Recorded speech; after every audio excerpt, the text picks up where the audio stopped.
What's happening, guys? We are live now here with what podcast do you guys have? It's called the Soul Survivor Podcast. The Soul Survivor Podcast, which I'm not a part of.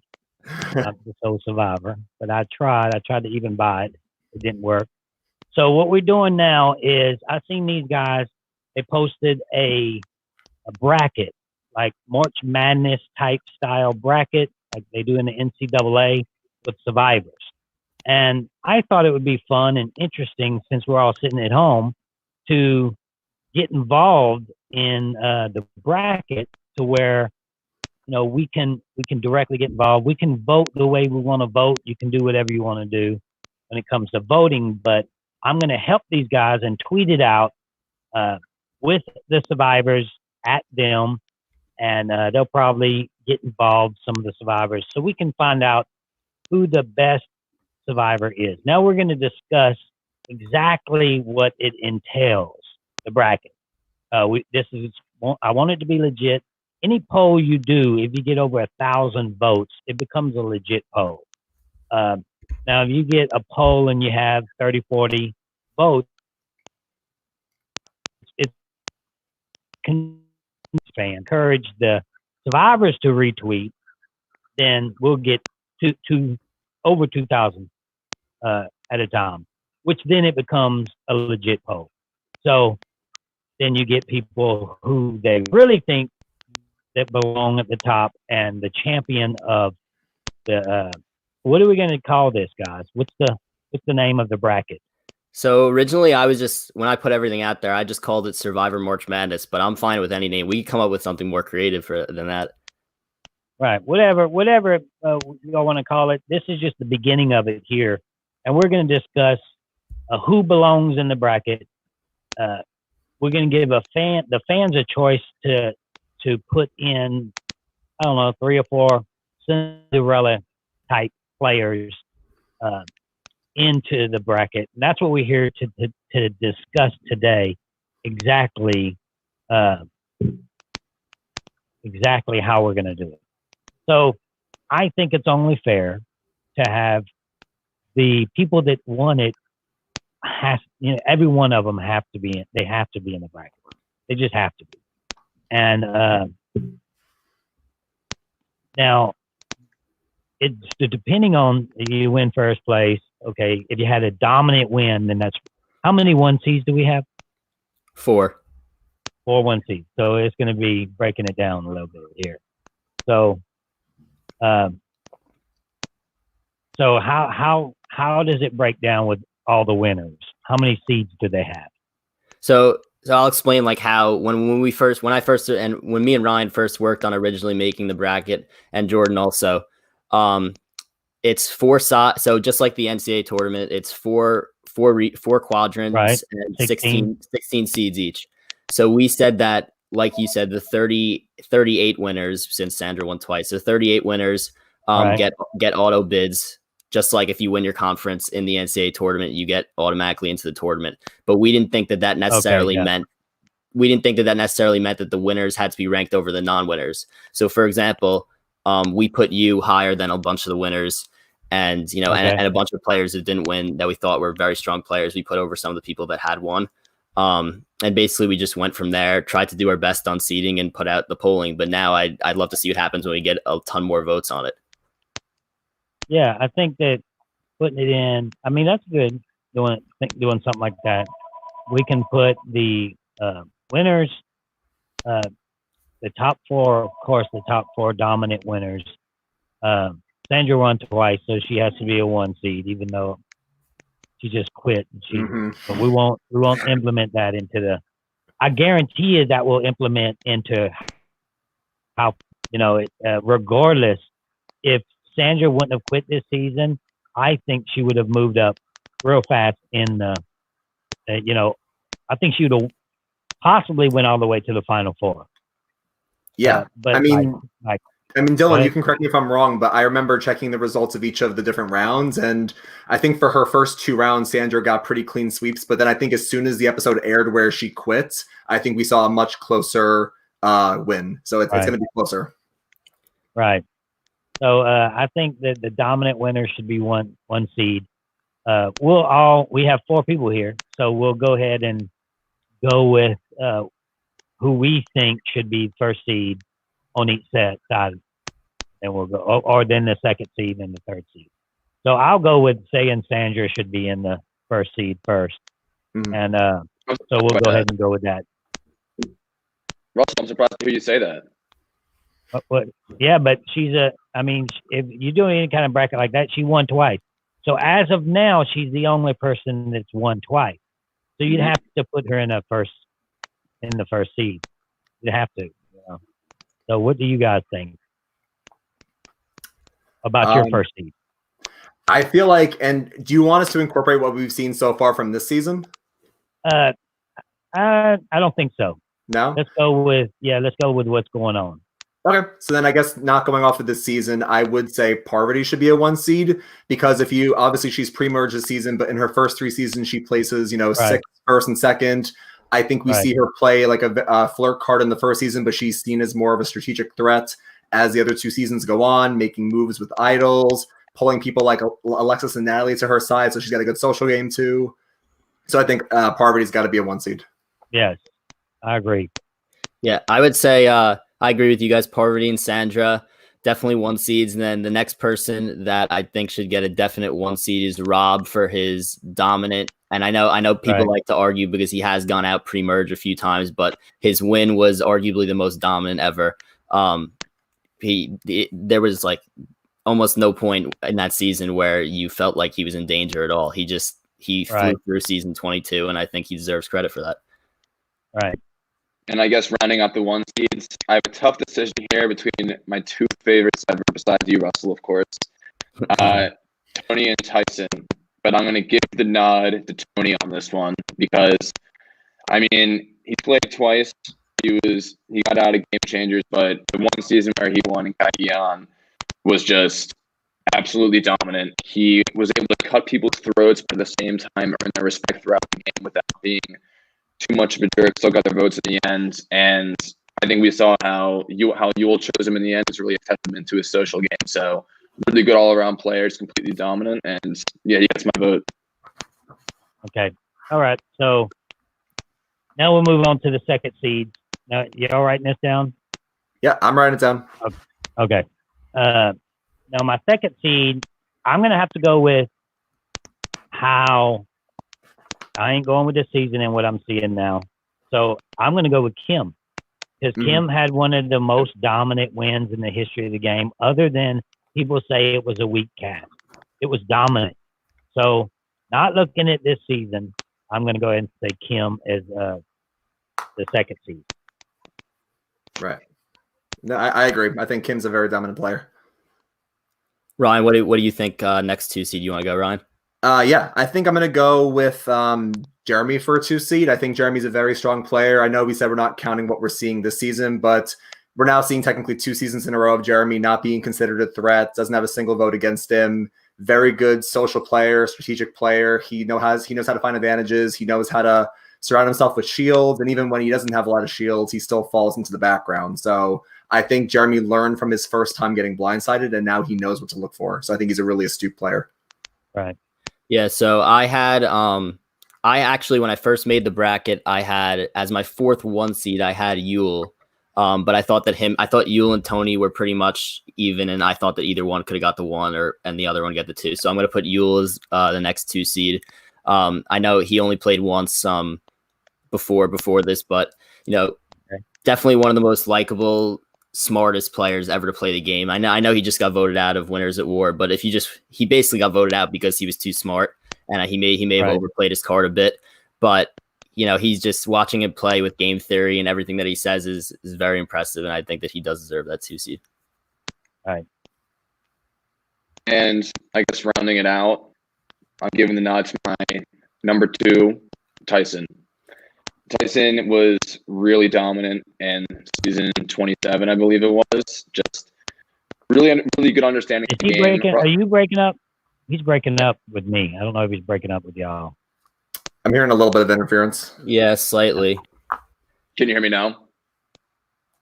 Yeah, it sounds a little bit better, yeah. Yeah, so Tyson was really dominant in season 27. He really just had a strong hold of the game the entire time. I think the biggest knock on him was his mistake in Heroes Villains, where Russell got the better of him. But he's a good player, though.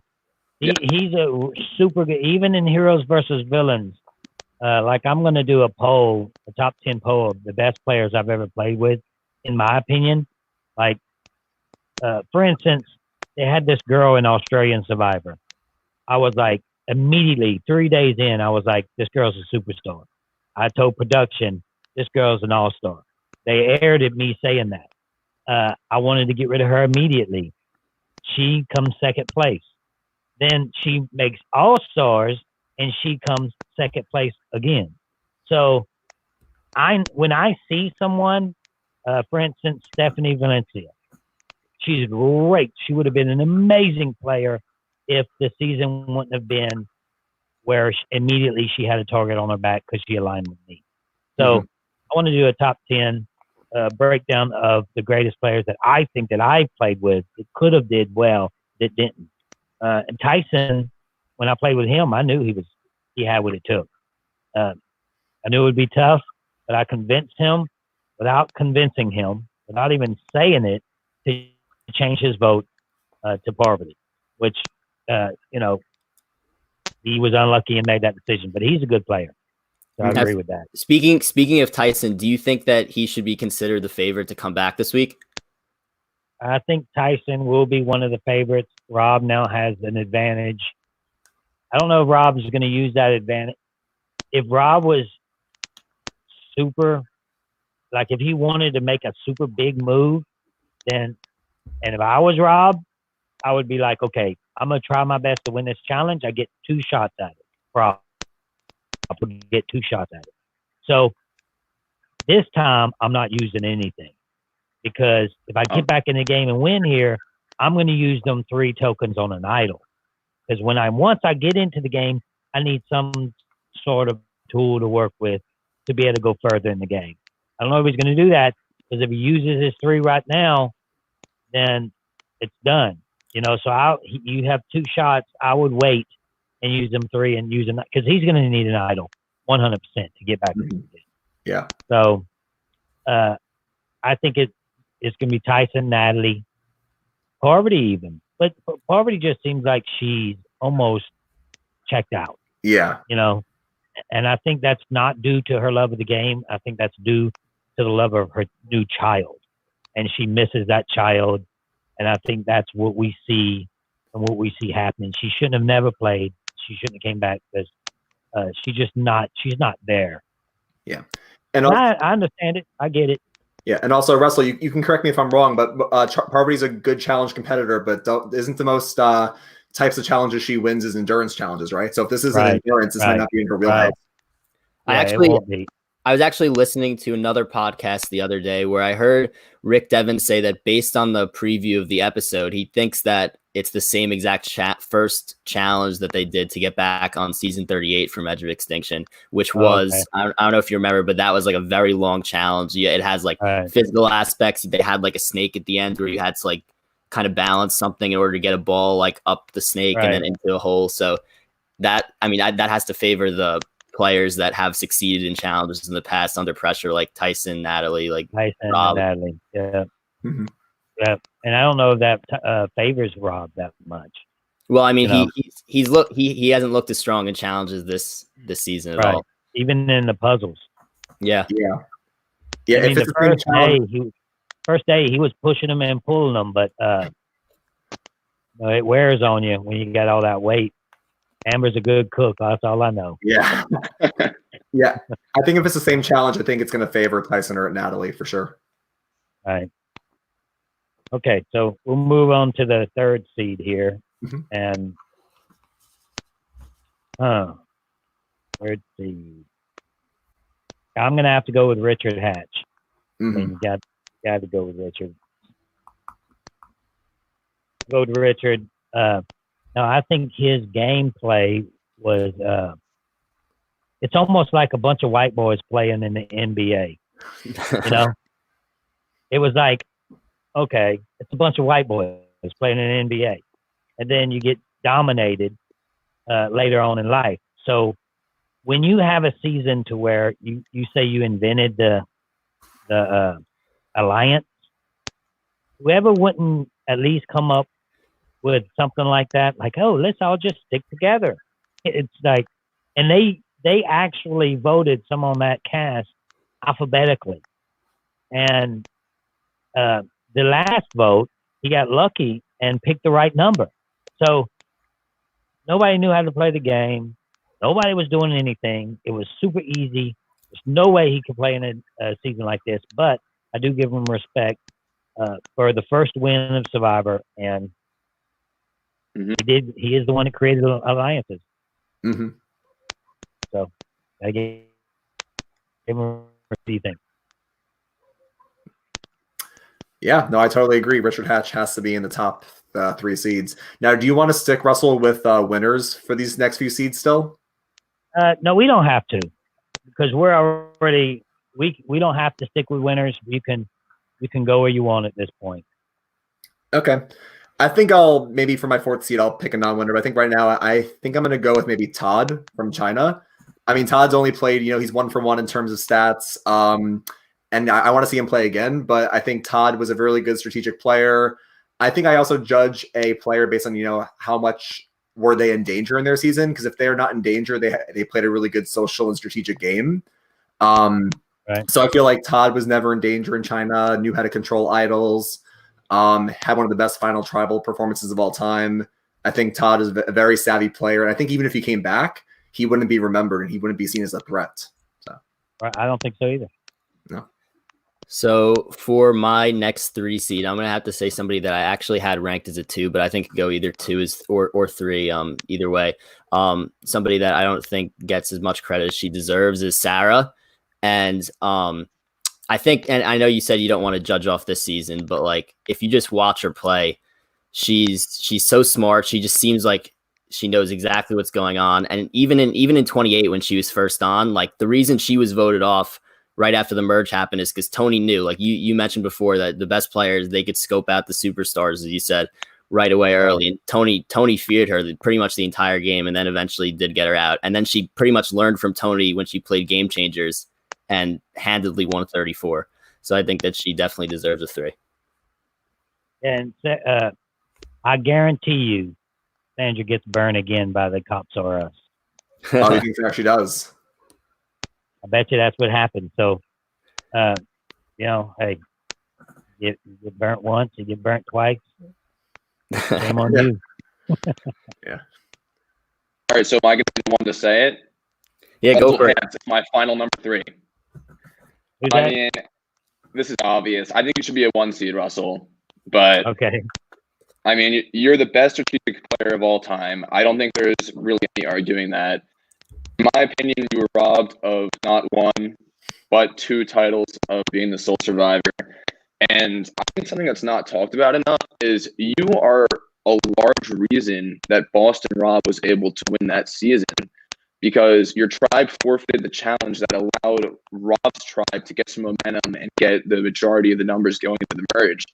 So, I mean, it's such a bad move. So you get rid of your best physical player, and then you win. We win 2 in a row because of me, and then you get rid of me, thinking that you're going to keep winning. Like, get rid of me later. That's what my point was. Like, get rid of me later, but win 4 in a row first. Mm-hmm.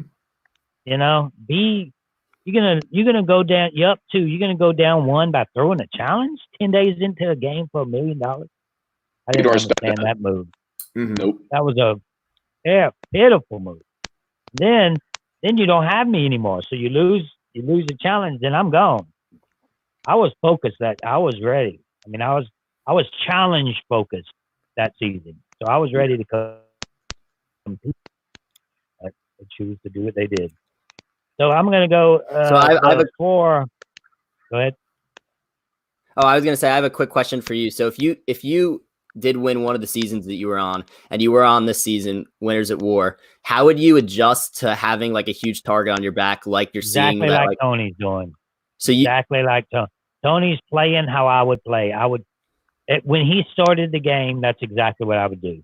Stay around camp, wouldn't go anywhere, wouldn't talk strategically right off the bat, things like that. I think that he did really well the first couple of episodes. And of course, you have to start playing the game. I thought it was a bad thing when he made his spy shack, even though it was entertaining. You know, you disappear for 3-4 hours at a time. It's never good in the game of Survivor. So I would do everything different. Okay. So, you know. So my number 4 seed, and those of you that's just joining us, what we're doing is if you don't know about seeds and brackets, we're choosing survivors to put in a bracket like the NCAA tournament. And we're going to do a legit poll to where I'm going to tweet it out to the players, try to get them to retweet to see who the ultimate, it doesn't have to be a winner, who the ultimate, it really doesn't matter what it is, right? It could be just the popular, it could be who you like the best, it could be the best player, it could be the best social player, the best strategic player, it doesn't matter. But we're going to see what the ultimate survivor is. The ultimate soul survivor, regardless of what you've done or how many wins you have. We'll let the people choose. So number 4, I'm going to say Amanda. Yeah, I was thinking Amanda. Yeah, Amanda is super solid. When we went to Heroes versus Villains, when we got together, she was in control. She was in control of everything. She made 100% of the decisions. She is the one that decided, okay, let's go ahead and get rid of James. Now, the votes were changed. The reason Poverty gave the 2 idols, it's a long story. I've said it time and time again. But when I was talking to Amanda, I was trying to find out who they're going to vote for so we can use the idol the proper way. Well, she tells me Sandra. And then immediately when she tells me Sandra, I've seen it. I've seen it in her eyes that she realized I just made a mistake. I shouldn't have said that. Well, then they locked us down. So what they do when they lock you down is they tell you, okay, nobody talk. That's it. You don't talk again until we get to tribal council and Jeff starts asking you questions. It's over. You can't strategically do anything any longer. People are standing there. If you start talking, they say, everybody be quiet. That's because the camera crews, they have to stop filming. They have to go to tribal. They have to get everything ready there. So they shut it down. Now, when it was Sandra, she just told me Sandra. They shut it down. And then I'm looking, and I'm like, I know that she thinks she made a mistake because I've seen it. So I watched her the entire time when it was like the only one I watched, and I've seen her go to each person and say, Jerry. I've seen her mouth move, Jerry, to everybody, Jerry. And I was like, it's not going to be Sandra, it's Jerry.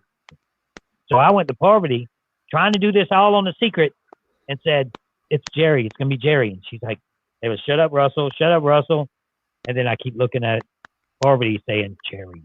Because we were going to give the idol to Sandra. Because we still wanted to keep our votes together. Sandra was as long as it's not me at that point.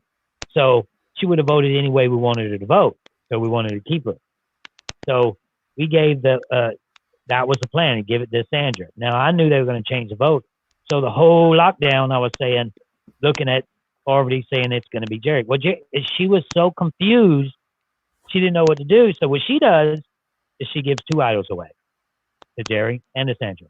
Now, that would have been that is a horrible move to stab me in the back without telling me. If she was gonna do that before the vote, she would have let me know. Because the last thing she was gonna do is do something secret behind my back. It's a bad move to do that. That's why Danielle goes home, because that move happened. So she didn't know who to go for. So she went, okay, I'm just gonna fix this. Her brain was probably scrambling, and I'll give it to Sandra and Jerry, so we're safe. And that's how that all went down. But Amanda was the sole force in changing the vote on the lockdown. She's just a really good player, way better than a lot of people give her credit for. Yeah, no, I was thinking Amanda too. And something that people often forget is that I believe Amanda is one of 5 people, Amanda, yourself, Parv, Sandra and Rob are the only 5 people to make the end twice. So that's something right there too. Right. Yeah. Okay, I think for my 4th seed pick, I keep seeing it in the chat, but I think I'm gonna have to go with Sari. I just think Sari is probably, along with Russell, we could say like Rob C. Sari's one of the best people to never win. Constantly gets towards the end, and she never gets voted out like naturally. Sari got voted out because of a fire twist. And then in Micronesia, it was going to be a final 3, but they changed it to a final 2.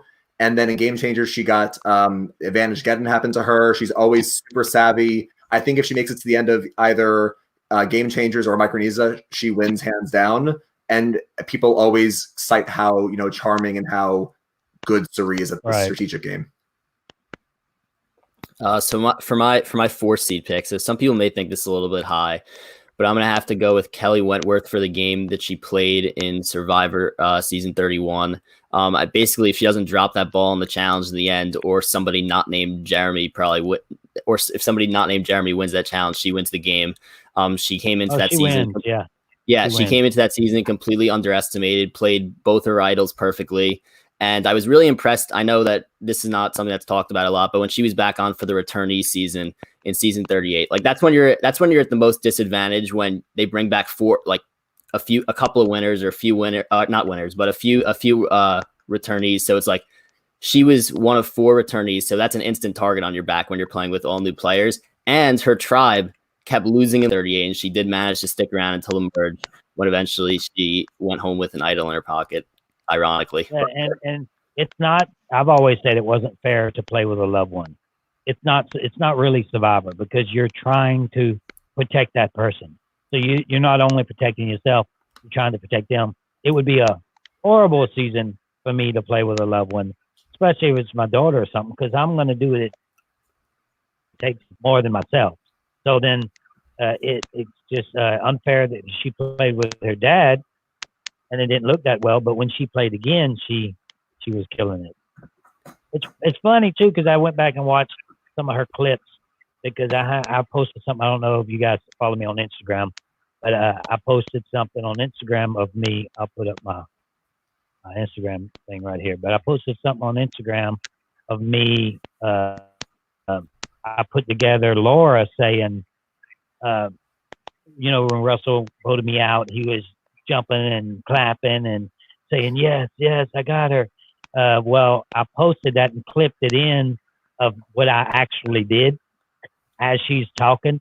I edited me doing absolutely nothing.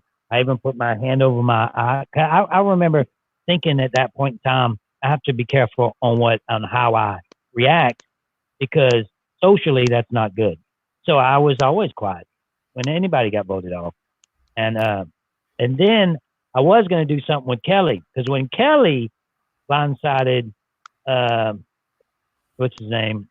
What was his name? 8. When she got 8 votes voted for her. Yeah, Savage. She literally starts pumping her hands in the air. She's clapping, and I'm like, "Oh, you call that a good social game? Pissing people off like that?" But I think that it's funny. So you go check out my Instagram if you ain't seen that clip yet. All right. Shout out Russell's Instagram. And I guess rounding up the 3 seeds, I'm going to add another woman to make it an all-women 3 seeds. 4. Natalie. Oh, we're on 4 seeds. Natalie, and I'm going to call her the better Natalie. So Natalie Anderson.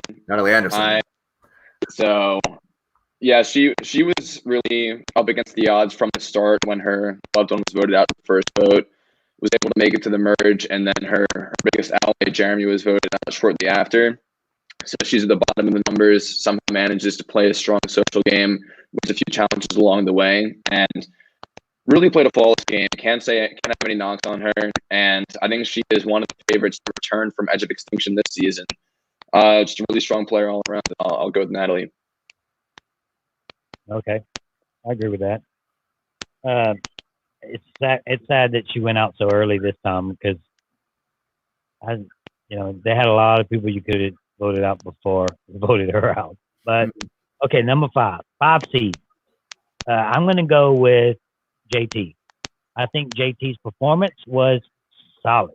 Was he the first unanimous I think he may have been the first unanimous votes. I think Earl came before him for Earl. unanimous. Okay, yeah, Earl from Fiji. I wasn't sure which one it was. Oh yeah, he played. JT was in 18. Mhm. Earl was in 16. Okay. So yeah, JT. It was pretty dominant game, but you could have the argument that Fishback had a better game, but it was two great players playing together and controlling the whole thing. So I'll go ahead and put JT, even though JT got worse and worse every time he played. Poor guy, never learned from his mistakes. Kind of like, well, I know Rob won later on, but that game style isn't ever going to work anymore. The aggressive game style of Rob. So you have to change up the game no matter what's going on. So I'll go ahead and put JT number 5 on my seed. Okay. I guess for my 5 seed, I'm torn between a couple winners here. I think I might go with another like one-time winner just because I think this person didn't have a lot of flaws. I think I'm going to go with Tom Westman. I think if anyone like has any disagreements, I'd love to hear it. I just think, and I know Sandra said that Tom is one of her favorite winners. I just think Tom is such a great winner because, again, in his season, Palau, he was never seen as a threat. He played such a good social game and didn't have to lie. I think he had to make a great move at the final 6 when he took out Greg with Ian. And then in terms of a social game, that hurt Ian because Katie was mad at him. And I think Tom was never in danger. Tom was great at the challenges. And I think when he came back in Heroes Villains, he only went early because everyone was targeting him from the start. I think if he came back, Tom could do well. People probably forgot about Tom. I just think he's a super solid winner. So my 5 seed pick, now we'll see if you agree with this, Jordan, because this is a package deal, I think, since they technically tied. I think that Dom and Wendell do have to be on the same seed line, just my opinion. I know Wendell did win, but I think that Dom played equal to, if not a better game in that season. Right. And he just, I think that maybe I'm swayed just because I think that he has a little bit of a stronger personality than Wendell and like was maybe featured a little bit more. But Dom did have that amazing move where he pretty much sold I believe he sold what was a fake idol, and like pretty much faked out everybody there and ended up staying alive. And so Dom would be my pick. We'll see, Hef, if you want to go with Wendell as well.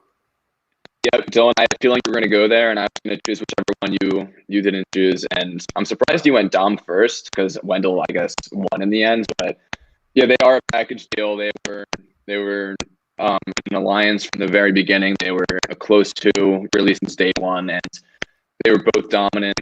Wendell and Dom each won challenges. They really ran the votes throughout the game, and yeah, just like everything you said, really both flawless games. Of course, Wendell won in the end, so I'm surprised you gave Dom the nod first, honestly. But yeah.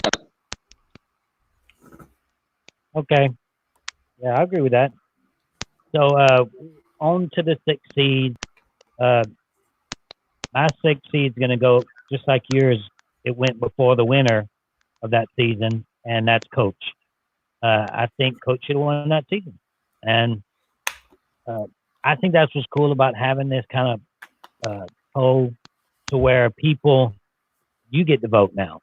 So if you think Coach was better, he'll go further in the list. I know a lot of people don't like Coach, but he played an okay game that season.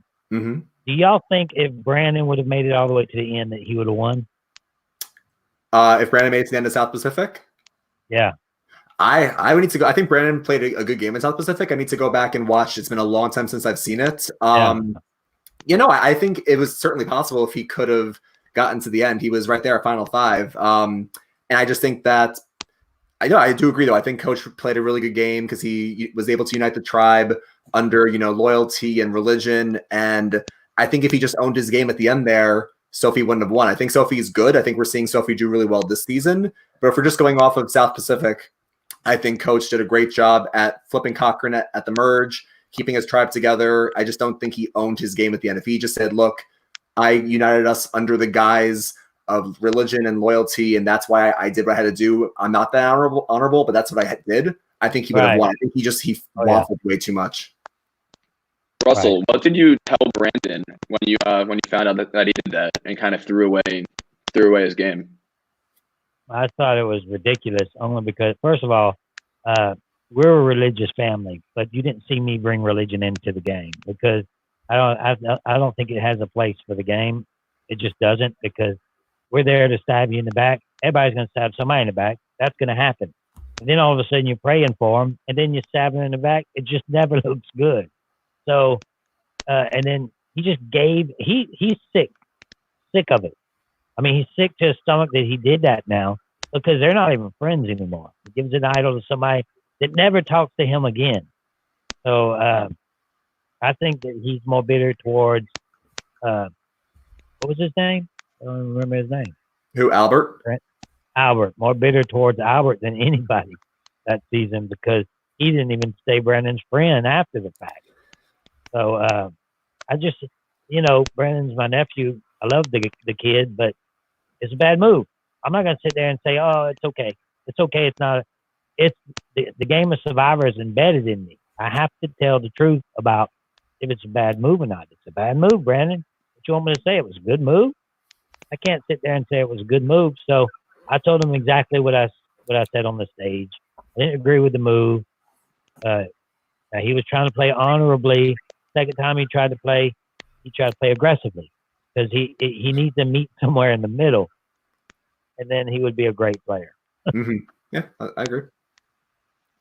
So Coach was the first seed in the sixth seed, the first one. Who do you have? I'm torn between two people. I feel like one of them could be 6, one of them could be 7. I want to say either Denise, also because I think Denise is doing well this season, or Rob Sesternino. If you look at Denise on her first season went to every single tribal. You don't survive every tribal and then win by not playing a great social game. I think she was tight with Malcolm the whole time, and she was able to maneuver in all of her tribes, even after the merge, and she was never really seen as a threat. And then she flipped on Malcolm at the end to get the win. And then this season, I think she's playing a really good social game. She's a therapist. This is what she does. And I also think that move to take out Sandra, I think, was a good move. And I think she's positioned well. And then if you look at, Rob C., yeah, he went out early in All-Stars, but I think Rob, like Russell, I think Rob really changed how the game is played, flipping between both sides. And, he invented voting out the swing vote when he voted out Christie. Do you think that he would do that again? Do you think Rob C. would play the flip-flopper if he played in a Legend season? If he play, I don't know if he'll play again, but if Rob C. played in a Legend season, I think he might have. He would play again. He would play again, so? and it would be a Legend season. That's when he would go. I think he would do what you said with you and Tony, where I think he would have to really dial down the game. He's also well connected in the Survivor community, so he would need to dial it down. But I think he could do well. So I guess between Rob and Denise, what do you guys think? So Denise was going to be my pick anyway, so I'm fine putting them both in. What do you two think, Russell and Jordan? I think Rob. Ooh. Oh, it really doesn't matter. It's the 6th seed. Both we could put both of them in. That's fine. Yep. Yeah. Jordan, what's your pick for 6? I'm considering Aubrey. What do you guys think of that? Sorry, who? Aubrey, yeah. It's good. Aubrey. I mean, she's a great player. Yeah, I'd be for that. Yeah, I like Aubrey. Aubrey is. Okay. Okay, now 7th seed. I'm gonna go with the one that hates me more than anybody in the world, and that's Jerry. I think Jerry changed her whole game when she played Heroes and Villains. Mm-hmm. Jerry would have won the game if I would have taken her to the end easily. And I've asked, and that's what they said they would have voted. They would have voted for Jerry. So I think, and not to mention, she is a legend of the game, because this isn't just the best strategic players. This is, everybody knows Jerry. Everybody remembers Jerry. I think she's a big name in the game. I think she belongs pretty high, and 7th seed is.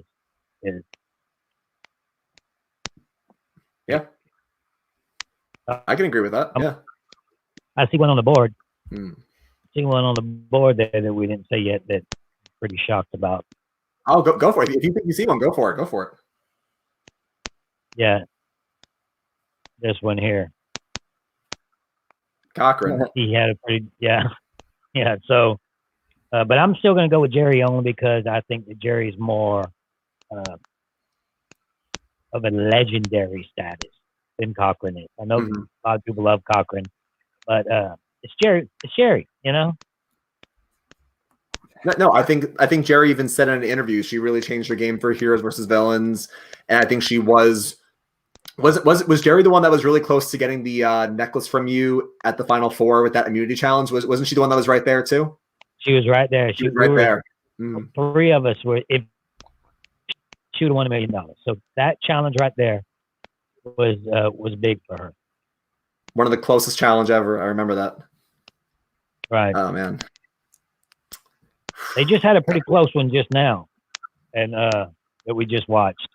Yeah. When they were putting the puzzle pieces together, but that was two different tribes. There were 3 individual people when we did Heroes and Villains that were right there at the necklace. I felt that rope. Once I felt that rope, because I remember when I looked at the challenge before they put the blindfolds on, that's what I looked at. I looked at the end of the challenge because you can look all you want at the beginning. It's just a bunch of, you're going this way and this way. So I looked at the end of the challenge and I said, okay, I see the V. See the V, it goes in a V, and I'm going to just grab the rope and run to the front, the beginning, the end of it. So, and then I heard Sandra, so stupid. She'd say, oh, I got it. Then I'm like, I would know where she was out loud saying things. And then Parvati was like, Sandra, stop it. But, so who we at? This is the second, number 7. 7. Yeah. I didn't hear you. What was it? Oh no, I was just saying no. We're still in the 7th seeds. This is number 2 for the 7s. Right. Oof. I do think Cochran will come up soon. I think Cochran will either be 7, 8, or 9, somewhere in there. I just don't know if I would take Cochran, especially because I feel like if Cochran came back for this season, I don't think he would do well. I think he could be gone early. Yeah. Who's someone I could? All right, this might be unorthodox, but I might go with Chrissy from the season that Ben won. I feel like Chrissy's a really good strategic player, really good physical player. She, I think, won the last 3 or 4 challenges in a row. I think if that fire-making twist doesn't happen, I think Chrissy wins the game if Ben's not there. I think again, if she comes back, I think Chrissy could do very well. I thought she was a great strategist when she paired up with Ryan. So I think Chrissy could be pretty good. If you guys think, though, I'm down to drop her to 8 or something if you guys think she should be a little bit lower. But what do you guys think? I think that she wins that season if they don't put the twist in for the first time, so I'm fine with it. Agreed. Yeah. But for my pick, I'm gonna go with a classic name that hasn't been mentioned yet, Ozzy. Ozzy. I had Ozzy down. I have already had Ozzy down as number the first one in number 8. I was about to say. Yeah. So obviously, like he was like the Joe before Joe. He's played recently. Just complete challenge beast. Definitely would have won South Pacific had he not lost that last challenge to Sophie. So I'm going with Ozzy. Okay. It's crazy how Ozzy was like, put me there. Yeah. He was like so dominant and so confident. He was like, yeah, it's okay. Put me there. All right, and I guess for our final 7, one of the guys I like a lot, who we haven't mentioned at all, Nick Wilson. Really one of the best social games I've seen. I think that he really changed the game by having all of these mini alliances. And that's something that a lot of people have attempted to do, but nobody has been able to have all of these sub alliances to the extent that Nick was able to have them with his nicknames and his handshakes. Really one of the most well-liked players that was able to go all the way and win. So I think Nick had a really strong game, and I think that he's playing another really strong game in Winners at War. So I'll take Nick. Amen. All right, now I'm going to go ahead and put Cochran in there for number 8. Okay. First seed in number 8. even though that was straight pregame alliance that he played, because I'm the one that handed Brandon the phone, so he was supposed to be part of that. He dominated. Mhm. Everybody likes him for some reason, so I'm going to go ahead. I like to see how he would fare, kind of high in this bracket.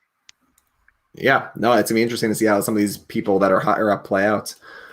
For my number 8, I saw it mentioned a couple times in the chat. I'm gonna go with Malcolm. Actually, I feel like Malcolm only goes out early in Game Changers because of the double tribe going to tribal twist, and because JT kind of messed him up when we said JT kind of plays worse as he goes on. But no, if JT doesn't mess Malcolm up, I think Malcolm goes pretty far. I actually, back when I drafted with my friends back in Game Changers, I took Malcolm first pick. I thought it was a good pick. Apparently not. But I think Malcolm, if he gets to the end of Philippines, if he wins that challenge, he wins Philippines hands down. Karamoan, he was doing good up until the merge. I feel like Malcolm's a great strategic player, great social player, great physical player. Malcolm's got all the tools you need. Okay. So Malcolm was my pick as well, but to name somebody else, I'm gonna go with Michelle. And I know that definitely controversial with her first win. But I know you even mentioned that you don't want to include season 40 play in this consideration, but it's definitely influencing me a little bit, and I think it just talks to how well her social game actually is. Maybe we didn't see it as much in the season that she won, just because there were some stronger personalities on that season that did maybe got more airtime. But I think that she's playing right now a great social game. And clearly she played a good enough social game in that season to win. So I'm going to put Michelle there. So I'm between Sierra and Joe. I think I'm going to take Sierra though. And she had one of the biggest moves in Survivor history, voting out her mom. She understands the game very well. She's not afraid to make big moves. She was willing to go for rocks in Blood versus Water. She is very underrated with the amount of big moves she makes and the amount of risk she's willing to take. So I just think from a fan perspective, I'm going to put Sierra there. Okay. Number 9, first one on the bracket for number 9, student of the game. I think he should have won this season, and that's Spencer. I was going to say Spencer. Good pick. Yeah. A great player. And I don't know how Spencer would do if he comes back, but I'd like to see it. I'd like to see how he plays if he came back. Do y'all consider Spencer in the talk for Legends season? I definitely do. I would. I think he could go either way. I think. Yeah, I mean, I think mainly the thing with Spencer is definitely was he played from basically the worst tribe in history in his first season in 28. Found a way to get right back in the thick of it until the end. And then in 31, he made it to the end again. And I know that he ended up just sitting next to players that played just a better game than him, but that doesn't mean that he didn't play a great game himself. So, Right. Oof. All right, my turn. I have a couple of like Russell said earlier in the podcast, I have a couple of Cinderellas that I want to pick. I'm not sure if they should go here or go later, but I got some one-time players I think are really underrated. I think I haven't set a winner in a bit, so I'm going to go back to the winners. Somebody who is an older winner, and I'm not sure if he'll ever play again or if he would do well, but I think at the time, Brian Heidick, I think Brian's considered a good winner. Mr. Freeze, the original villain of the show. He won 4-3 over Clay, but I think Brian's not going to make it past the first round. So you think 9's too high for Brian? No, I want to put him in there, but I don't think he'll make it past the first round. What he did after the game, shooting a puppy with a bow and arrow. Oh, that's true. I forgot about that. I forgot. That's true. I think Brian would. I think he's going to be. But I want to. That's cool. We'll put him there. I just want to see how he fares. Whoever gets him is going to have a good one. But yeah, he had a dominant. I think he had a good game. I think so too. Yeah. So my pick may be a little bit unorthodox, but I'm gonna say David Wright. In his season Millennials versus Gen X, he went from, I don't know if everyone remembers, but that first episode that season did air, it was like either him or whoever else got voted at first. His name was like solely on the block. He was that guy that looked like he just didn't belong out there, was like scared of everything, and then he completely transformed into becoming arguably the best player of that season. And that led to him getting, he was just a huge threat the entire season, ended up getting voted out, comes back on for 38 and handled being a huge target pretty well again. So I think that he's somebody that's not talked about a lot, but I do think that he does deserve a 9 seed here. Mm-hmm. And I mentioned him earlier, but I'm going to take Joe Anglin. I mean, this guy is as close to a lock as you can get to make it to the merge because everybody wants him in those group challenges. And it's going to be really tough for a guy like him to be able to win because he would pretty much have to go undefeated in those individual immunities in order to make it to the final tribal council. But that being said, he is, in my opinion, the best and biggest challenge beast I've ever seen. He is really on another level in that regard. And again, from a fan perspective, I have to put him in that seed. Okay. Number 10. First one on number 10 seed. The only other 2-time fan favorite. And yes, he does not know how to play the game, but he is one of the most popular to ever play, and that's James. I'm putting James in there because of that. He was so popular. He was a 2-time fan favorite. Super strong, hard to beat in physical challenges. Just needs work on his strategic game. I'll go with James. This is James the Gravedigger, right? Yeah. Yeah. Boy. Just making sure. Okay. I'm gonna go with Tina. I feel like we haven't said Tina, an older winner. Tina, I think again, like Russell, not like Russell, like Richard Hatch, one of the first players, but I think she had a really good strategic game, very under the radar. I mean, she wins because Colby takes the wrong person, but I think that she was really good socially as well. And then, like some people are saying in the comments, I think if Tina wins that final challenge in Blood versus Water, and let's just say Tyson goes out, Tina wins that jury because she has her daughter there. She has Aris, Vetus. I feel like Laura and Sierra would vote for her. I think Tina's a pretty good solid pick for 10. So ironically, Ryan stole my pick again. I was going to say Tina, but I would have to go with Sophie. I know, sure, you could say that this season is maybe influencing me a little bit again, but I do think that you got to give her credit for winning a season that Coach and Ozzy, 2 legends, played so well. Even though it may have been a controversial decision with her beating Coach, clearly some aspects of her game that did win her that season are also being shown now. And she's an absolute challenge beast. Like, she did beat Ozzy in the final 4 challenge, which won her the game. So, and I'm going to take Adam with this final pick. I think that he might have had an unfair edit, honestly, in my opinion, because like we see how hard he's playing right now, and even in his season, he was never the type of player, unlike Sophie, in my opinion, who would kind of ride coattails and be behind the scenes in the decision making. Really, toward the merge, he would step up and influence a lot of the votes, and I think a lot of people don't really appreciate or recognize that enough, in my opinion. So. And obviously, he had a great story which helped him get a lot of the votes and a lot of the sympathy from the jury members. So let's go with Adam. Okay, now I'm getting into super popular players, legends of the game. That's why I wanted to put James in there, and that's Rupert.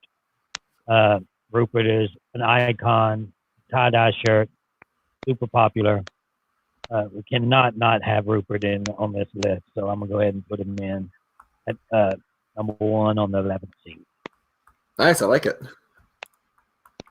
Yeah, I think you bring up a good point, though, Russell, because I think we're not only looking at great players, but if we're looking to have a March Madness of who represents Survivor, it's got to be the great characters, too. So it makes perfect sense. Super important, I think, to have legend status people on this list, because this isn't, who's has the most wins, or it's who's the most popular, really. So that's who's going to win. So it's going to be interesting. Okay, I think for 11th seed, I'm going to go with Ethan. I think, Ethan, again, old school player, played a very solid social game in Africa. I think, he gets voted out in All-Stars because he's a winner. And then here, I think his allegiance to Rob is what really got him voted out. I thought for sure, I said to the guys on our podcast, I thought for sure Ethan was slated to make the merge because he's an athletic guy, likable guy. He has a good story. No one wants to vote out Ethan because of his story. And I think that going out fourth just doesn't make sense. It's probably because he was tied to Rob. Yeah, I'm keeping Ethan with me because he's trustworthy. Exactly. And he's trustworthy, yeah. It's super crazy to get rid of people that you can trust. Like you want a bunch of people in there you can't trust. That makes it really difficult to play the game. So, yeah, I was kind of shocked myself. Yeah. So, for my pick, I'm going to have to go with I just had something. You want to take this one first, Steph? I need some more time to think about this one. I see what you're laughing about up there. So I'm a goofy looking ostrich in the top right. And I guess my pick is going to be another sort of closer to the bottom tier of winners, Ben. And obviously, as a controversial winner, there's talk of whether or not there was a little bit of the survivor gods, aka the producers, having a little influence in helping him win. But I mean, he did play a good game up until that final immunity challenge. He was an idol beast and fighting those idols. And some would say that's not really true to the true survivor gameplay, but Ben did win, and you got handed to him. Who'd you say? Right. Ben. Oh, Ben. Okay, sorry, I missed that. All right, so I got my pick. So I'm going to say somebody who's played 3 times, Andrea. She's a proven track record of going, I believe she's made the merge all 3 times. Is that correct? Correct. Right. So good track record. Showed that she could play even in seasons where she's a returnee. Did well in Game Changers. Did well when she came back on season 26. So I'm going to have to go with Andrea. Okay, now I'm kind of shocked that this guy went this low, but I'm going to go ahead. It's a winner, and it's Earl. I was going to say Earl. Yep. And so we got to put Earl. Earl was the first. I was confused. Unanimous vote. That was PG 16, I think, and that's a 16 season without a unanimous vote. It's crazy. Right. So he had to do something right. It's true. Yeah. Oof. Number 12. Number 12. I'm trying to also. I have a list right here. I'm trying to keep track for us. I'm also seeing what winners we haven't taken yet. Yeah, I'm going off my head here, so I'm gonna have to think pretty soon. Yeah, I mean, do you think, Russell, that all the winners should at least be here, or it doesn't matter as long as they should be here? The winners don't have to be here. Well, I don't know, man. I think that we have to give respect to the winners. Mm-hmm. And yeah, I think all winners should be in it. Yeah. So eventually we're gonna have to say Natalie. Yeah. Why? Okay. I guess if we have to include the winners, I'm looking at who's left. I'm gonna go with Tommy. I know Tommy, doesn't get a lot of the credit. Sometimes people think, you put him next to Tony, who's a more entertaining winner. Obviously, Tony hands down, but I think Tommy, in a season full of, idols and Rob and Sandra, I don't think he needed any of it, and his name never came up. He's super likable, good under the radar strategists. I think if Tommy plays again, Tommy could do well.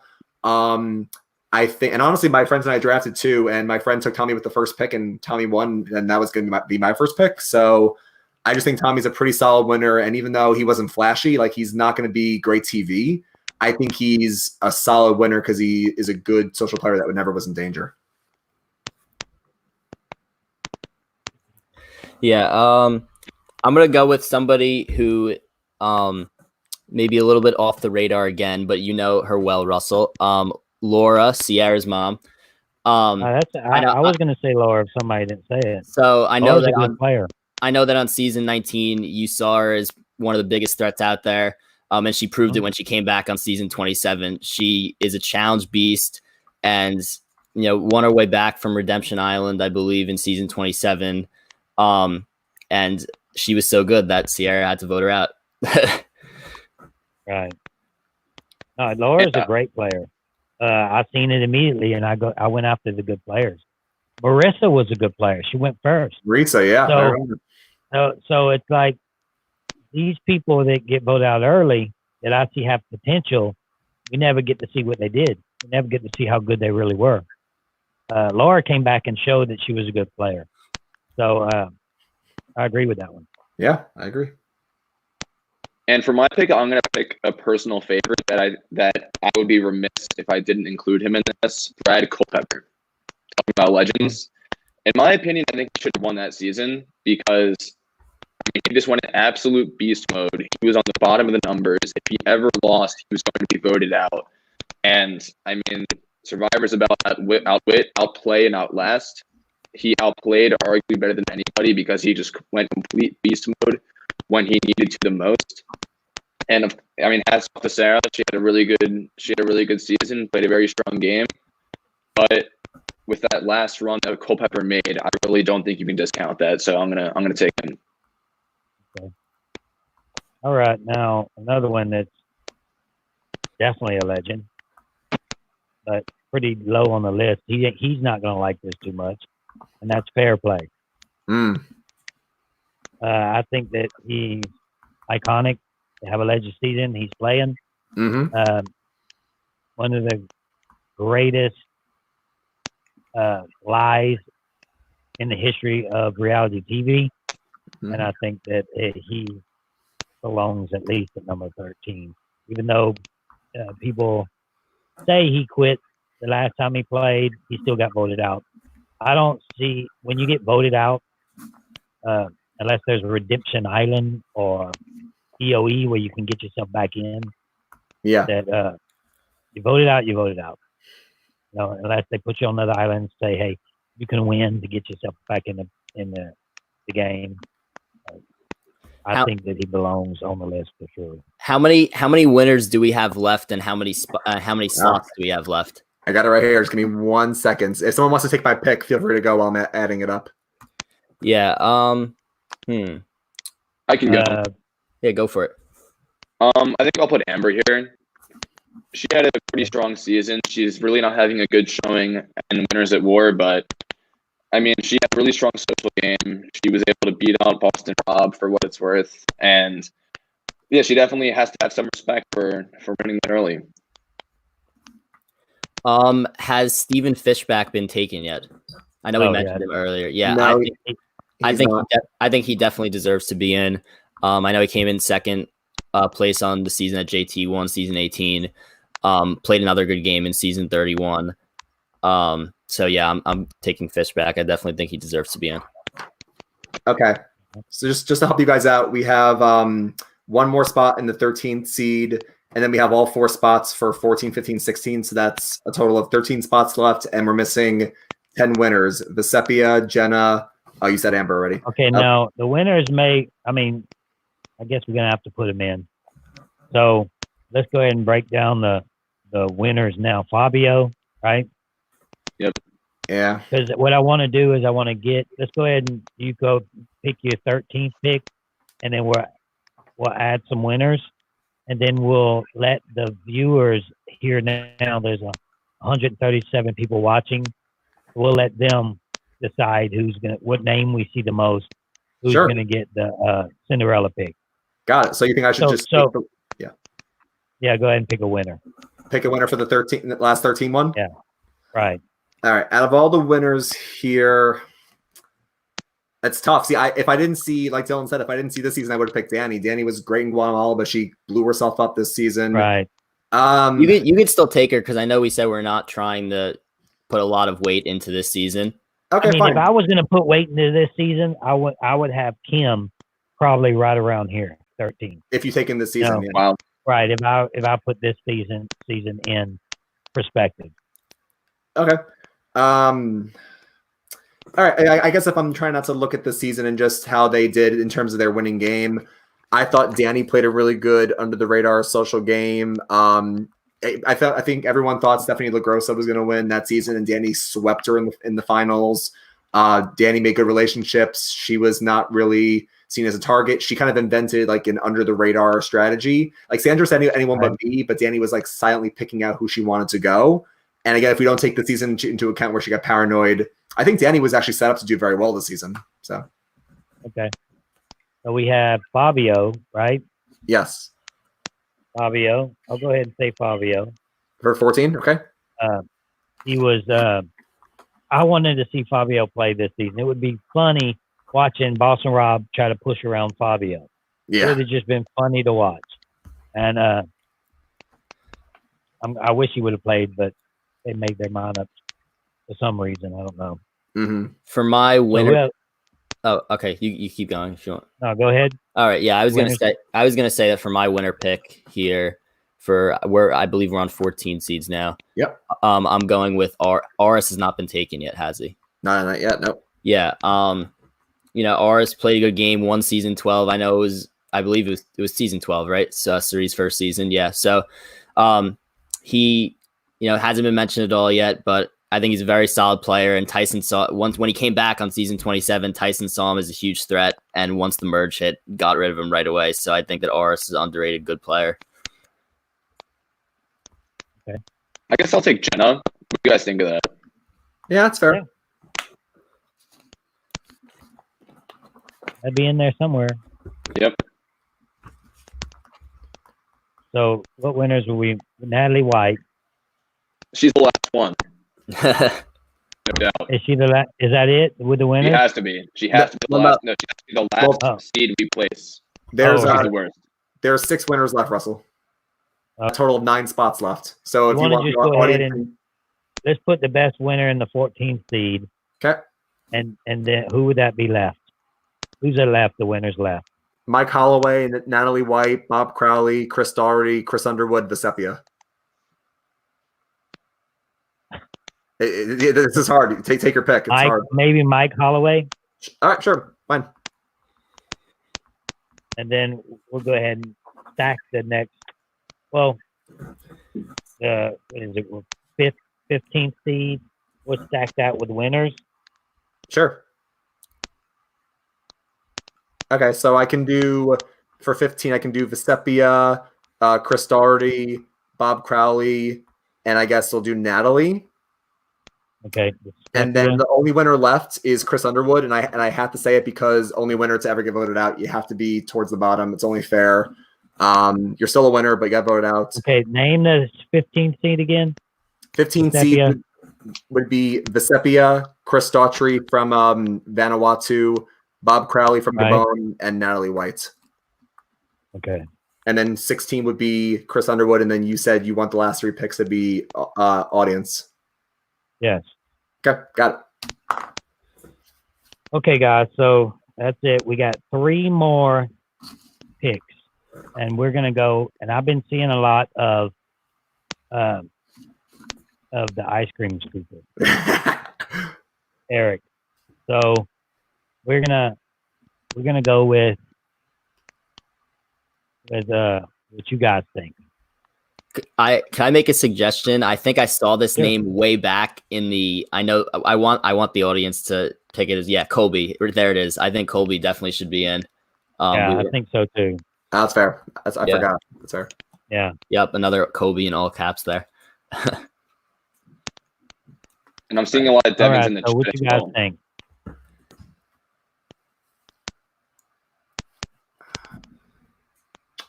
see. Steph, did we say Stephanie Devins. LaGrossa? We did not know. I would be fine with Stephanie in there. If you want to do Devins, what about Stephanie. somebody said Philip, Zeke. Philip. Dom already said Dom. I mean, I've seen like 4 or 5 separate people say Devins.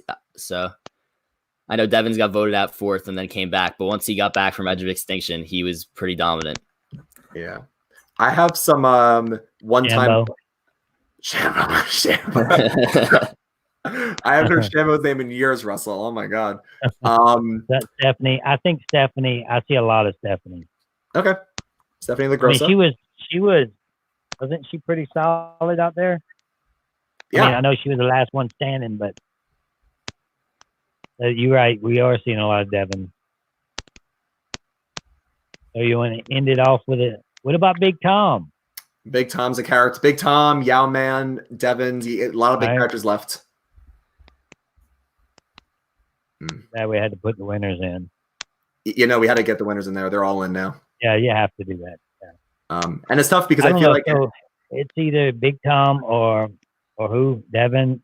I think that Big Tom's way more, or Yao Man. So also, tough. we didn't mention Penner. I know that he's been mentioned a few times here. Oh man, sorry. It's so tough once you get down here. I mean, if you want to include all these people, is there anyone that we should kick off at this point? I mean, I have the list right here. So I don't think so, because I mean, if we were going to kick off anybody, it would be Natalie White and Danny. Yeah, that's fair. And Chris Underwood, but or Ben for having the law win. Yeah, I think we just keep it like this. Yeah, sure. I think we gotta keep the winners in. Got to do it. So what, Tom or Yao Man or should we hold a vote on Twitter to see who gets the last 3 spots? Yeah, we could do that. This way we can get it. Let me post it right now.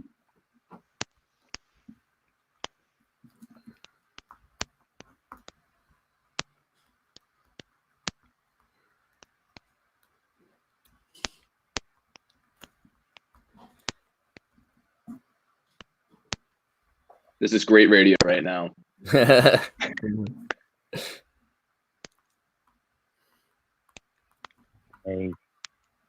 it's 64, right? 64, yeah. So we got 61 right now. 3 more. So Ryan, if you had to choose between Devins, Tom, Yao Man, and Penner, who would you choose? Am I picking based on who's the best character, player? Combination of all of them. Okay, well, I mean, Big Tom is iconic for old school, but I mean, are we saying Big Tom's a good player? Yao Man is great, but old school. Devins is recent. Penner's a classic. Ugh. This is hard. I'm gonna say Big Tom in there for sure. Okay. I think the top were Tom, Stephanie, Devins, and we put Colby in there for sure, because I think did we put Colby in there for sure, because I think Colby should definitely be in there. Colby has to be in there, yeah. Yep. Is he in there? Yep. Yeah, he's in there. We put Stephanie too, didn't we? Yeah. We're only working on one. Yeah, we're working on one. Big Tom. Yao Man, you think? Oh, and Penner also should be in the vote, I think.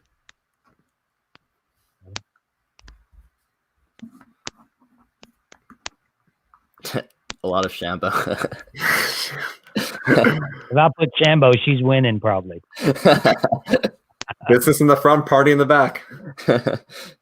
Yeah, and it's tough because I know we're debating these big names for the last seed, but if we're gonna go up for good players, there's a bunch of one-time Cinderellas that didn't get picked. You have Sydney from Co-Wrong, Devin Pinto from Ben's season, Hayden Moss from Blood vs. Water, Trish from Tony's season. A lot of good one-time players that aren't gonna get their shot.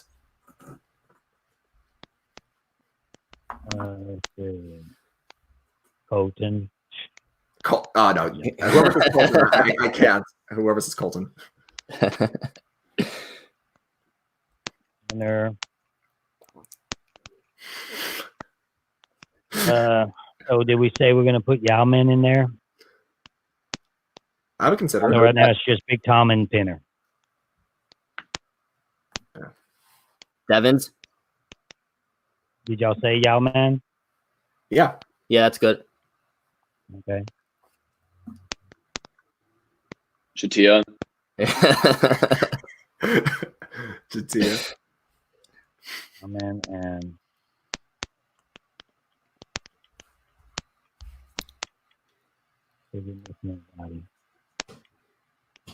Jane. I mean, we got a lot of known players that's not going to be on the list. So. Yeah. You forgot Ty. Oh, that is decent, actually. Fabio, we already had Fabio. Yeah, we already have Fabio. Beast Mode Cowboy. He was a game changer, though. Yeah. That was ridiculous. Yeah. They chose that name. How they chose that? Mm-hmm. Jeffra. Who's saying chat? I'm going up the list. I said Jeffra. Jeffrey. I was talking to Jeffrey for a little while. Then her boyfriend found out, and he read her phone. Went through her phone messages. Oh no! And some of the messages were probably inappropriate for him to read, and he asked her to marry him immediately. He was an older guy. Oh wow! Loser. What about Abby Marie? She's a character. She's a character for sure. Yeah, she's a character for sure. Because I just don't. Devin, I don't think is going to have a shot with these. That's fair. Yeah, that's fair. I mean, he did get voted out very early before coming back, so I'm gonna put Abby. Just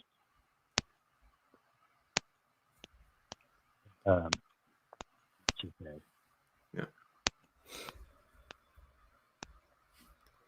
All right, let's see. All right.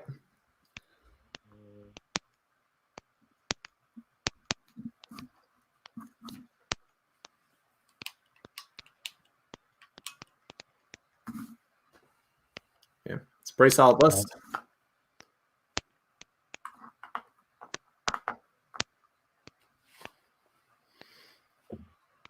See what the last one's gonna be.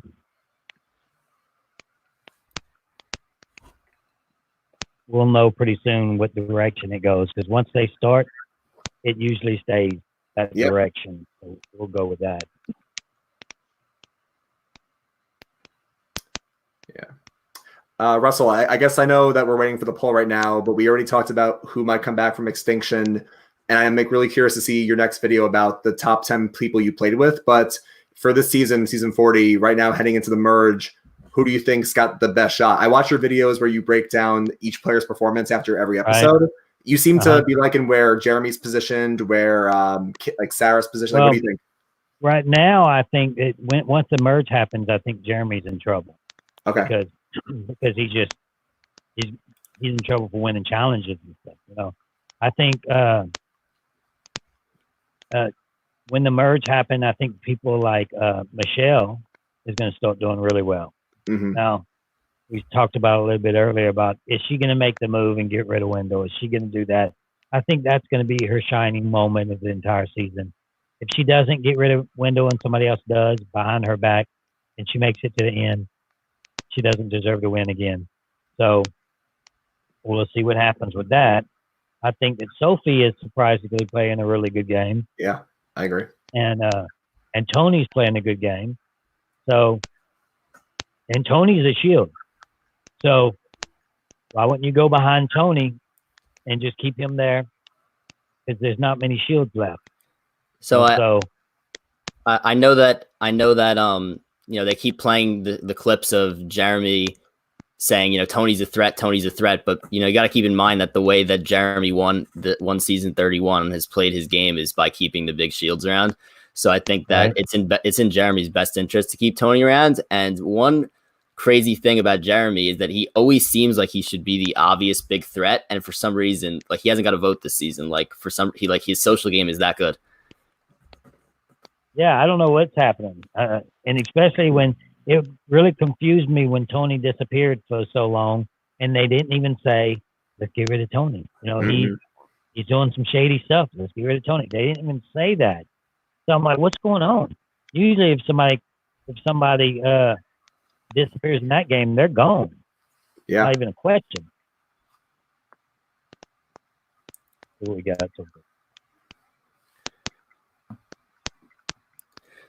Looks like Penner overwhelmingly.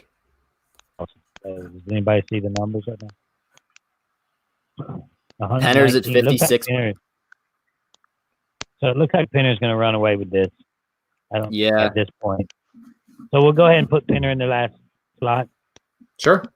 Yeah, I'm good with that. So what we're gonna do, guys, we're gonna make a bracket. Can you do it like you did it last time? Yeah, And put it up? I'll replace everything that I had before with just the new seating, and I'll send it to you. Yeah. How can we get it posted to where people can actually see how it's? Well, y'all could do that. Just Yeah, post it, I'll tag create me, and then right. we'll go from there, and we'll do. Or when you want to do the first votes, you want to go ahead and do that in a little bit. Yeah, I'm good with doing it like Thursday, like right after the episode airs, or whenever you Okay, want. we can do that. Do that. So you guys keep watch. The bracket's coming out, and we'll see who's going to be the top of the bracket and who's going to win the best survivor of all times. That's what we could say, best survivor of all time. Yeah. Oh yeah. And we'll go from there and see what happens. Yeah, Yeah. I'm excited. And if I'll tag the survivors as we're voting, because as it gets more and more, I think they're going to get pretty interested in. I'm surprised that Big Tom didn't get more. Yeah. No? Yeah, Big There's a Tom's lot of classic. people we could have put on this list that we didn't. Could have easily put Rudy on the list. Yeah. You know? yeah, it's tough. There's only so many spots, especially when you have 38 winners. So I did a poll earlier. I got 1,300 so far. Did it. I don't know why it says 19 hours ago, because I know I didn't do it 19 hours ago. 4 hours. 19 hours left on the poll. Mhm. 4 hours ago, I got 1,300. My question was, is this season, and I want you guys to let me know what you think, is this season living up to the hype? A top 5, these are the answers. It's a top 5 season. It's the best season ever. Not even close, or it's an average season. What do you guys think? I think it's living up to the top 5 hype right now. That's where I would put it.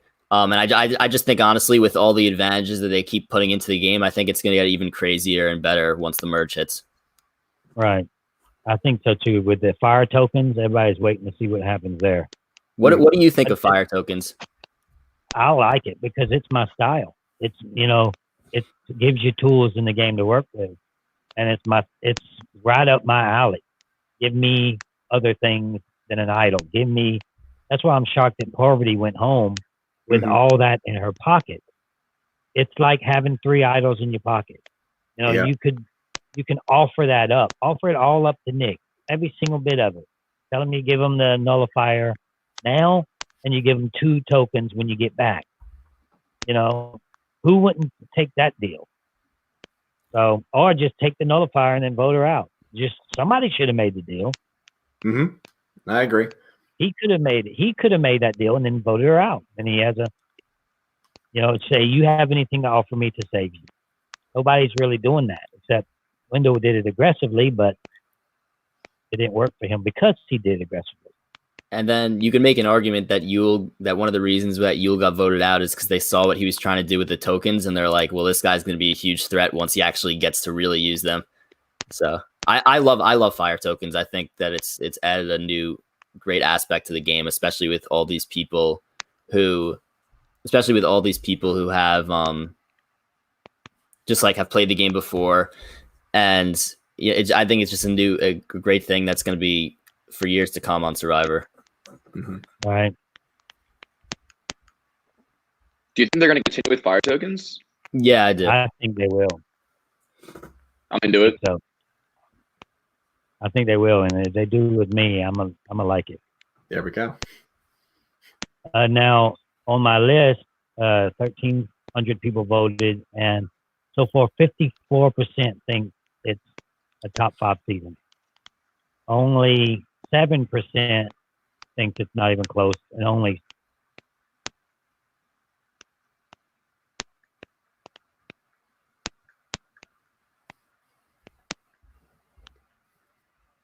Is Russell frozen? He's back. All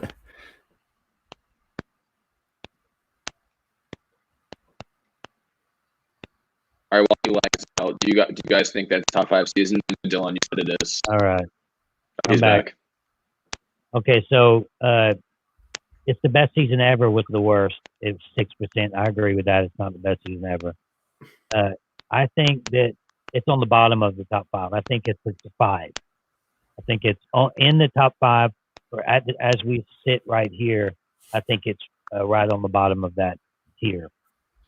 Now, I don't know if it's going to get more, worse because everybody's gone, or better. Now, if Rob happens to win and he's walking up while they're having their little feast, I think it'd be pretty interesting. I think it has potential to be top 5 season. We have to see how it plays out. But if we get a great winner, we get a really interesting merge. It could be top 5. I'm really curious to see how it shakes up to great seasons like Heroes versus Villains and Kaguyan.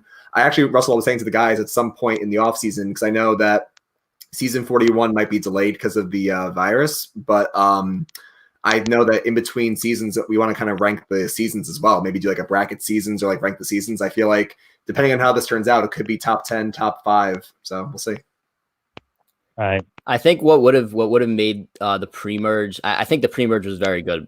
I think what I expected a little bit more, especially, I don't know if you guys remember, but the first challenge to open up the entire season was extremely physical. They were going at it, had the heroes villains type vibe from the first challenge that you guys had there, right? Where it was extremely physical, people tackling each other, got all the viewers right into it right away. I expected a lot of the challenges to be a lot more physical, but I mean, even without that, the challenge has been good and close. So that's what I expected, and what I think would have maybe made it a little bit more competitive feeling.